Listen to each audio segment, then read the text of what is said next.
Wonder Vlogcaster. Magandang araw mga ka-Wonder and welcome back sa ating YouTube channel, itong Wonder Vlogcaster. Magandang araw, araw ng linggo mga ka-Wonder ha.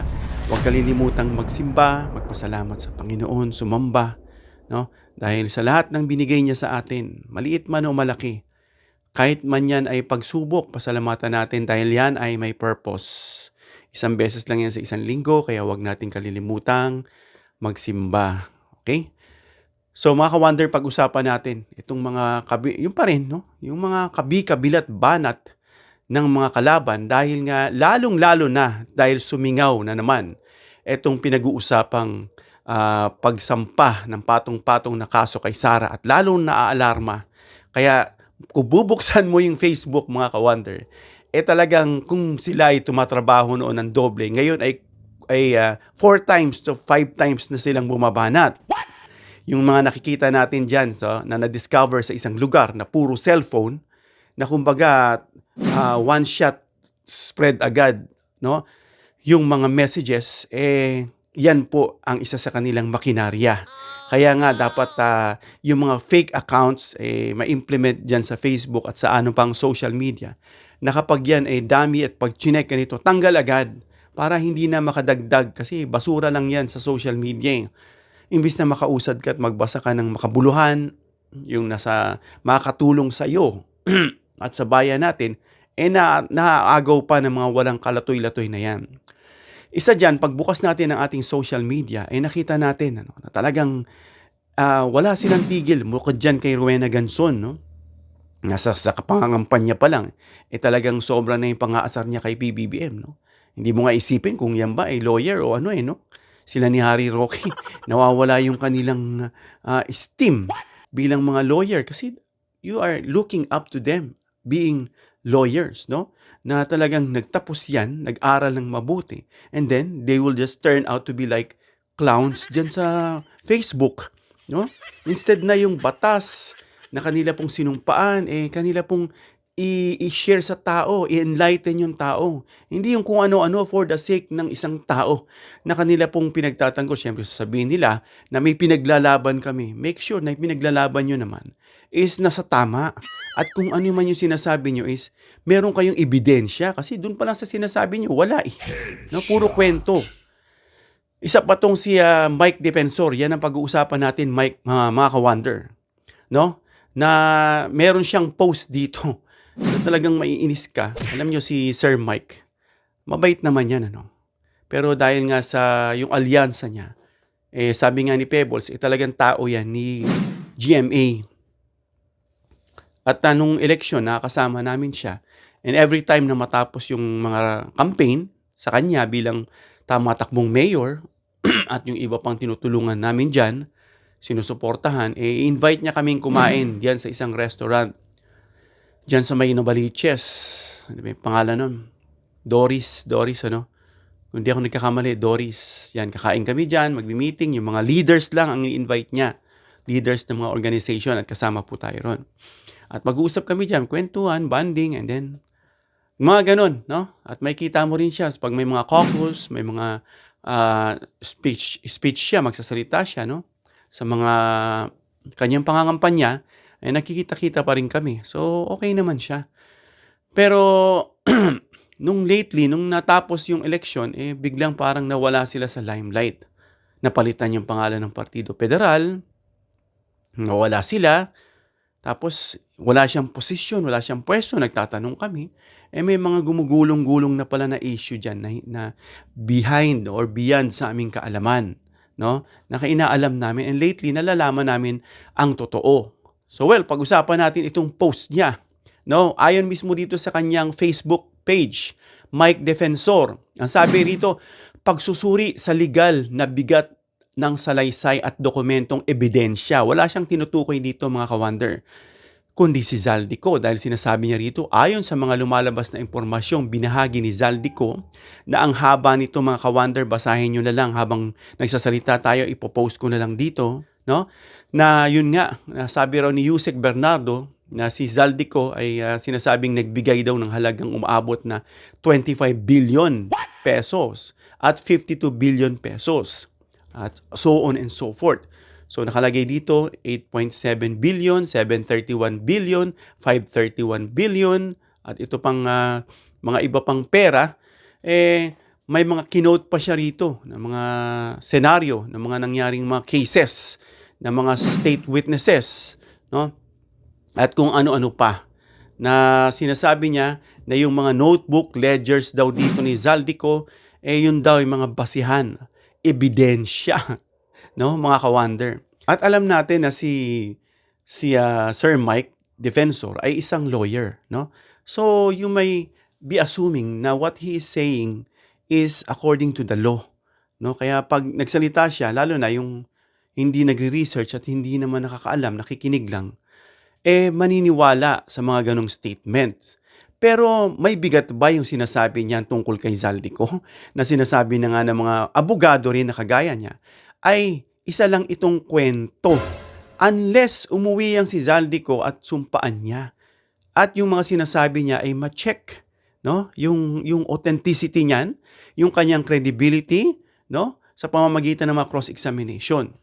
Ngayon, maraming kumakalat yan pa rin ang binabaon nila. So mga ka-wonder, hindi porke nagsalita ang isang tao, kagaya nitong si Zaldico, ay totoo agad, no? Dahil yung mga sinasabi niyang ebidensya ay nananatiling kwento pa rin. No, ang kwento ay hindi ebidensya, ang paratang ay hindi kasalanan. No, hindi porke pinaratangan ka kasalanan mo na. Madaling gawin 'yan lalo na kung ang tao ay may motibo. No?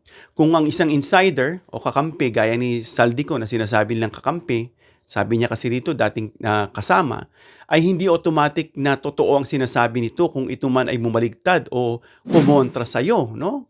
Sabi nga nila, the worst enemy is your best friend pag nag-away kayo. Bakit alam niya raw ang lahat? Pero maraming senaryo na may mga best friend na siniraan niya lang ang kanyang best friend dahil hindi naman totoo. Bakit anong dahilan na maaring hindi totoo to? Dahil maaring galit, no? Maaring gustong gumante, galit nga yan kay Romualdez, o gustong gumante, or nawala ng pwesto, tinanggal siya, no? Na hindi na siya congressman, at of course ito yung pinaka-classic, gustong iligtas ang sarili. Dahil alam natin kung gaano kayaman itong si Zaldico at talagang malakas ang probability, yung tinatawag na probable cause, na siya ay may ginawang kawalangyaan. Kaya siya ay wala ngayon. Bakit di siya umuwi? Unless mapatunayan niya yan, doon lang magiging cleared ng mga ka-wonder. So ang salaysay ng bawat isa ay dapat suriin ng mabuti. Hindi lang yung porke nag-post dyan ng mga pasiris-siris pa with matching brown na coat na ginagaya na rin itong mga iba. Kahit saan ako pumunta, may paganyan-ganyan na rin. Napapakamot na rin lang ako sa kanila. Na brown din, ginagaya nilang itong suot ni Zaldico. Hindi naman karamihan, mga ilang piraso lang yan. So ang state witness, mga ka-wonder, bakit ito hindi applicable dito sa ganitong case na may ginamit kasi siya rito mga tao, may mga binanggit siya na may state witness na raw, sabi niya. So mali pa yan sa ngayon. Dahil bakit, mga ka-wonder? Sa batas kasi, mga ka-wonder, hindi ako lawyer. I would like to reiterate that kasi yung iba nagtatanong. No, akala nila lawyer ako. I'm not. No. Yung father ko may background sa law. Nag-aral siya sa Letran ng law, graduate siya ng law. And marami kami mga books ng law na nakalagay dyan sa bookshelves. No? At nung maliit ako, kinukwentuhan naman ako ng mother ko about sa mga law. Kasi siya yung nagbabasa ng mga law books. Kaya yung mother ko nung nabubuhay pa, pag tinanong niyo yan, ang daming alam. So sa ngayon, mali pa yung mga ganyang aligasyon. Dapat ang state witness ka lang kung may kaso na sa korte. Wala nga kaso sa korte. Kwentong-kwento lang. Ebidensyang kuno. Speaking of yung mali-maleta na sinasabi dyan, na natutuwa ko rito sa isang content creator na talagang pinunta niya sa mall na yung eksaktong mga maleta na ipinablish nitong si Zaldico, yung mga mall, yung mga maleta na nasa mall mismo na sabi ng mga sellers, sir, bagong labas lang yung mga yan, bagong model. No, kung bagong model lang yan at itong sinasabi ni Zaldico na way back years ago, yun daw yung laman ng pera, doon pa lang, booking na. Bukayo na itong si Zaldico. Kaya tawa ng tawa, pinakita mismo doon. Eksaktong maleta na kung saan yung pinakita ni Zaldico, parehas na parehas mga ka-wonder. So booking na. Kaya nga hindi siya makauwi, dagdag na rin yung kahihiyan na pinagagawa niya. Pwedeng isampa sa kanya, dagdag kaso yun. So again, pinayagan na ba ng korte? Hindi pa. Sinumpaan na ba under oath, kagaya ng sinasabi ng abogado at saka ni Senator Ping Lacson? Wala pang oath yan. Yan ay kwentong kutsero lang. Wala yan bearing. Na-cross-examine ba yan ng abogado para malaman yung consistency? So wala yan lahat. Sa ngayon, wala pa yan. Wala pa kahit isa. Ginagamit na lang ito mga ka-wonder na kumbaga ipinipilit na lang para dun sa mga tao, no, na madaling mauto, na madaling mapaniwala. Abogado naman si Sir Mike. Hello Sir Mike. Kamusta ka na? No? Alam mo naman Sir Mike na itong mga sinasabi mo wala pa itong bearing. Wala pang bigat when it comes sa batas. So when it comes sa legalities. So hindi pa legal na ebidensya ang mga sinasabi mo, Sir Mike, no? Pati yung ledger na notebook na sinasabing ebidensya ba yan agad? No? Madaling magsabi ng ledger na pwede namang gawin yan, no? Na listahan daw ng bigayan na nakalagay dito. So sa simpleng sagot lang mga ka-wonder, no? Na hindi porke notebook yan, na hawak ng isang naglilik kuno, totoo na. Bakit? Kailangan munang maging ebidensya yung ledger na yan. Kailangan yan mapatunayan kung sino ang gumawa. Siya ba gumawa niyan? Si Zaldico? Sino gumawa? Accountant? No? Kailan ginawa? Makikita yan. Cross-examine yan ng mga eksperto. At yung notebook na yan, saan mo yan binili? Hahanapin yan. Kailan ba yan mga napapublish yung mga new releases ng ganyang notebooks? Ilan ba yan na-distribute na ganyan? At kailan mo binili yan? May yung resibo niya at kung saan ka mall pumunta? No? Madaling makita lang yan mga ka-wonder. So sabihin na kapag bigay pa tayo ng tip, baka maghanap yan ng lumang ledger dyan. So, totoo bang pera ang laman? Kasi bakit hindi niya binulatlat gaya ng sinabi natin sa una nating video? Kung gusto mo yung gamitin as evidence in the near future in case na maipit ka, na alam ko na sa isip niya na yan, ano? Dapat man lang, ito yung pera, binuksan niya. Ito yan. Totoong pera po yan, ito. Punong-puno yan lahat, yung mga maleta na yan. No? Bukod dyan, nahuli pa nga dito nasa pool ng CAM, yung kanyang conduction sticker na nakarehistro diyan sa Davao. No, kumbaga nasa Davao yung sasakyan. Maaring nasa Davao yung maleta. Let's assume So, merong bank records ba yan? Yung mga sinasabing pinapakita mong ledger, no? May audit ba yan ng COA? Kung wala ang mga ito, mga ka-wonder, ayan ay mga pawang kwentong kutsero lang na ang title, ang notebook o ang ledger ni Zaldico. Walang kasuturan, walang saysay. So yung mga mali-malita, gaya nga na sinabi natin na natagpuan nga ng isang content creator na ito yan, eksakto, pinakita, flinash yung picture ni Zaldico at yung maletang tinitignan niya, pati yung mga tag price. Halatang bagong release lang yung maleta na yan, no? So bistado etong si Zaldico. So yung maleta, totoo ba agad, no? Sa pelikula madalas ginagamit yan sa korte. Etong mga yan. So yung mga ganyan hindi yan substantial. Mahina po yan unless na binuksan mo man lang at sinabi mo, may mayroon ka pang mga ibang resibo na ito ay di-deliver mo at nakita mo mismo na sabi nga nung isang content creator na sabi raw ni Martin Romualdez, yung kanyang bahay ay ginagawa at walang tao roon.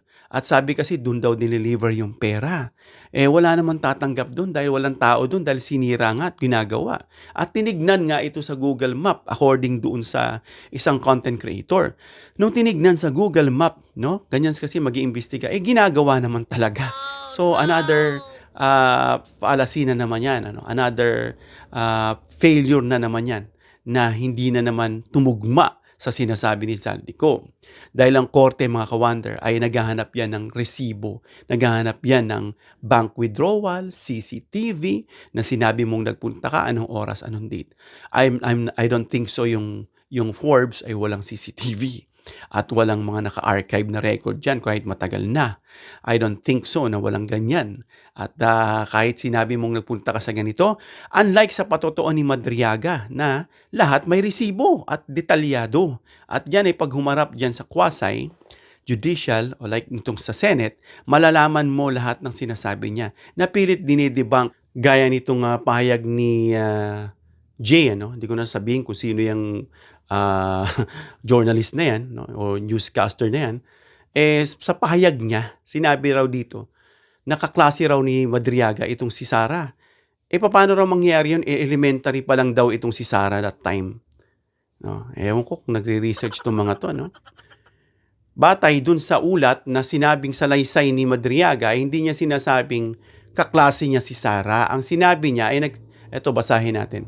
Sinasabi ng kanyang sinupaang salaysay na nag-organisa siya ng grupo kasama ang mga dating kaklase ni Sara Duterte mula sa San Sebastian College of Law at sinabi niyang galing din siya sa parehong paaralan. Yun po ang sinabi niya. Hindi niya sinabing classmate niya si Sara Duterte. Nakikita ko itong mga comments din ng mga hindi rin nagre-research at pag-ganon-ganon lang kung ano yung marinig nila. Kung ano-ano ay sinungaling ganito. Dahil yan ang kapangyarihan ng misinformation, disinformation, and malinformation. Yung mga yan, yung tatlong yan, yan ang kapangyarihan yan. Kaya lalo-lalo na yung mga nagbibigay ng mga information, kahit yung mga content creators na katulad namin, dapat maging responsible at professional sa mga binibitawan, para hindi masira, hindi masayang yung platform na to, na instead na gamitin sa katotohanan, nagagamit pa sa kabaluktutan. Yung totoo ay binabaluktot. So, hindi po natin dapat gawin yan. So, hanggang wala yung ebidensya, kagaya ng mga hinahanap ng bank withdrawal, CCTV, logs, at sworn statement. Kapag yan ay walang sworn statement, yung ledger na yan, yan lahat, wala po yung kabuluhan. Dahil kung walang petsa pa, walang lugar, walang saksi na sumumpa sa korte, hindi papasayan mga yan. Magiging mga kwentong kutsero lang yan. Hanggang ngayon, hindi pa rin siya umuwi at yan ay pilit pa rin ginagamit na natatawa tuloy tayo. No? May isang abogado dyan na tinawag siya the least, the lowest, parang gano'n. No? Sa lahat ng mga abogado na ang pagkakatanong yata sa mga legal luminaries. Pag sinabi kasing luminaries, yan yung mga eksperto sa batas. No? May iba dyan yung sumulat pa, yung may akda pa, naging parte ng pag-carve ng law. Hindi naman siguro tinutukoy lang doon sa luminaries, baka sa pagiging lawyer lang, Not sure about that kasi nabanggit luminaries He is the lowest. Diba nakakahiya? Bakit? Nakikita kasi nila, naririnig nila, na instead to stand up for the truth, for what is plain and simple and transparent, nagkakaroon tuloy ng gray area dahil sa mga sinasabi pang mga argumento, mga palusot, So, yung sinasabing unprogrammed funds, ninakaw ba agad yan? Yung mga unprogrammed funds na yan? Hindi agad automatic na ninakaw yan. Dahil alam natin yung mga sinasabing insertion, legal naman yan mga ka-wonder. Pero nagiging illegal yan dahil minsan may mga dinadagdag sila dyan na proyekto raw o ganito raw. Tapos, dun sila kukuha ng kupit. Doon sila kukuha ng kanilang mga padulas at doon sila makagkakapera. Kaya nga itong sinasabing federalism at parliamentarism na combined na bagong form of government na siyang dapat isulong ngayon na wag na tong unitary, presidential. Doon sa form na yon, ang mangyari dyan, mahihirapan makahanap ng proyekto at pangungupit itong mga mangungupit na to, So, kung malunsad sana yung hybrid na yan, maganda po, Amazing! So, hindi ibig sabihin na unprogrammed, ninakaw agad. Dahil bakit? Ang unprogrammed funds ay hindi automatic na pera. Hindi po yan pera agad, na kagayan sinasabi ng iniisip ng iba.